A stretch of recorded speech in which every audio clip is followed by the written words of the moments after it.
is Sammy and I will be giving a brief overview for Google Workspace. So you can search up Workspace and lilitaw naman na siya sa first option. And after natin siya ma-search, we can start a free trial but I recommend to scroll down.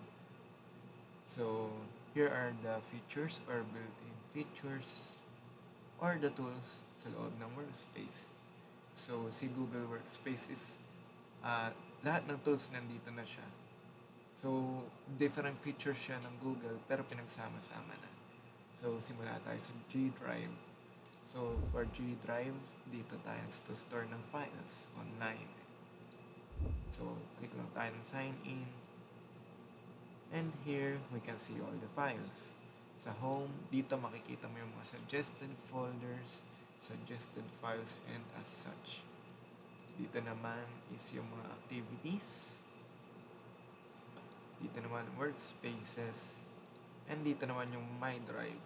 Yung My Drive mo is dito mo store yung mga folders, files, images, and videos na pwede mong i-share. So dito naman, share with me. So dito lilitaw yung mga images, files, or videos na shinare sa atin ng other people. Sa recent naman is dito yung mga bagong gawa or recently lang kagagawa. Dito naman is a start, so pwede, may option tayo na mag-start ng files. So, if gusto natin, try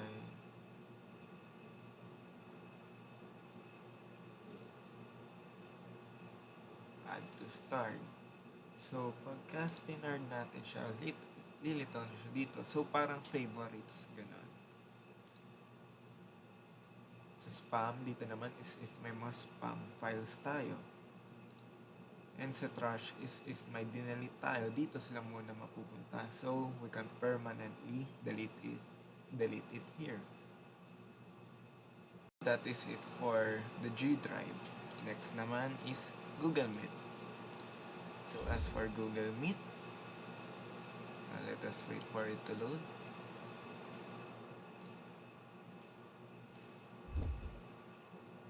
So again, sign in. So you need an account for this for it to be able to work. So dito, for the sake of this lesson, I will be using a different account since limited ang feature pagka naka-BTech account tayo.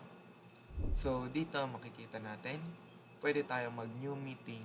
So, pagka nag-new meeting tayo, pwede tayo mag-create ng isang meeting na para for later. So, if may gusto tayong schedule na meeting, pwede natin gawin to. So, yan naman. And then, isasend na natin siya sa gusto nating i-meet soon. So, if gusto naman natin mag-start ng instant meeting or magsimula kagad ng meeting, then we can use this feature. So, as you can see, loading. And just like that, may meeting na tayo. So, this is my profile. And you can see here, we can add others directly or kaya naman is bigyan sila ng Google link which they can join in. So dito sa baba is may features tayo such as to turn on and turn off our mic. So just click. So may option din tayo na shortcut keys like if nasa PC tayo, we can use the Control D for convenience sake and for off cam and for on cam. So if gusto natin mag-on or off ng cam, pwede natin gamitin yan. There is also a shortcut key for that which is Control E. And not last, but next one is the share screen. So we can share a different screen. So ayan. So if entire screen, tabs, or application window. So for this sample, let us use this. So ayan, as you can see, nag-share siya. To stop sharing, we can just click the button here And we can also have the option to mute the presentation or to unmute the presentation. Next one is the reaction buttons. So if hindi tayo makapag-on ng mic or we just want to give a short reaction, we can use these emojis. We can also change the skin color of the emojis, of the hand emojis.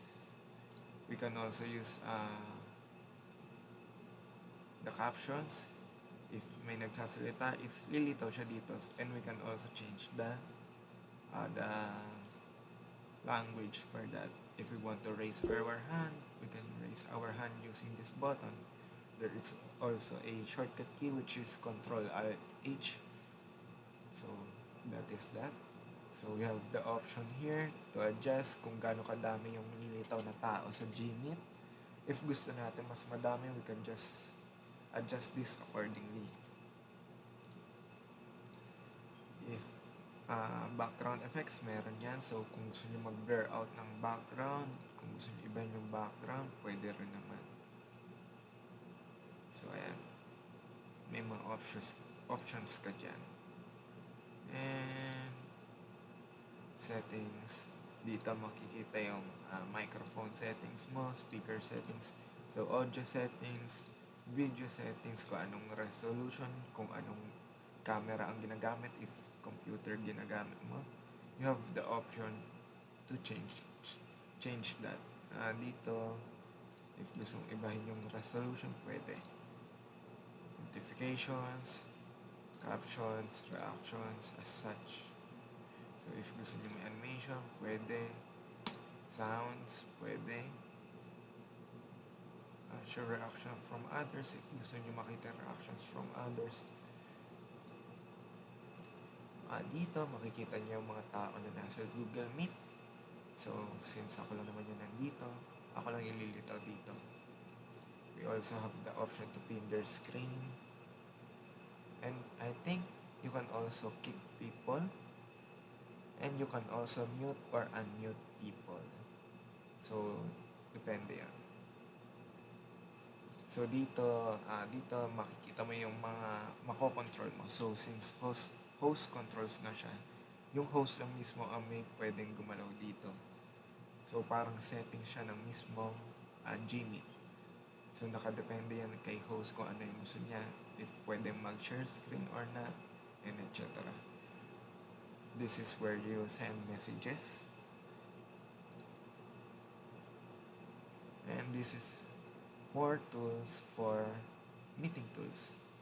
So, if gusto mag-record, live stream, or timer, may mga add-ons tayo na possible gamitin like Figma, LucidSpark, HubSpot, and so much more. So, hindi ko na masyado pang palalalimin pa.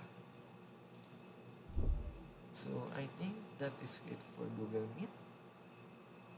So, if may, let's say, may code sila na, or if gusto natin mag-join sa Meet ng others, we can enter a code or kaya naman enter natin yung link or pindutin natin yung link na sinend nila. So I think that is it. So yes.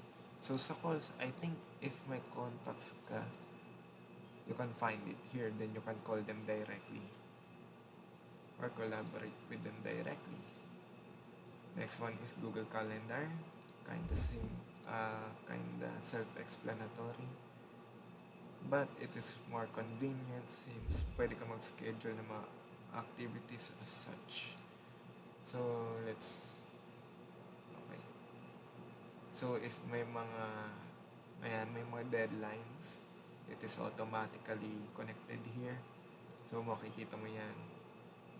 So, kung anong day to day, if may deadline yesterday, or the next day, or ka naman in a few weeks, it will show here. So, ayan, since kahapon is yung deadline ng sa argument, makikita natin siya. So, andyan yung link, yung date, kung kailan na-create, and other infos. So, ayan. So, may brief description din. So, and pwede naman tayo mag-create ng sarili nating events, tasks, Or kaya naman kung out of office tayo, although wala naman sa atin most likely ganun.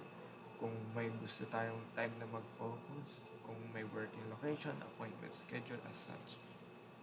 So dito naman is if i-adjust natin by day, by week, by months, yeah, by year. So pwede natin siya adjust. So it is kind of self-explanatory, so I will not delve into it any deeper. So next one is Google Chat.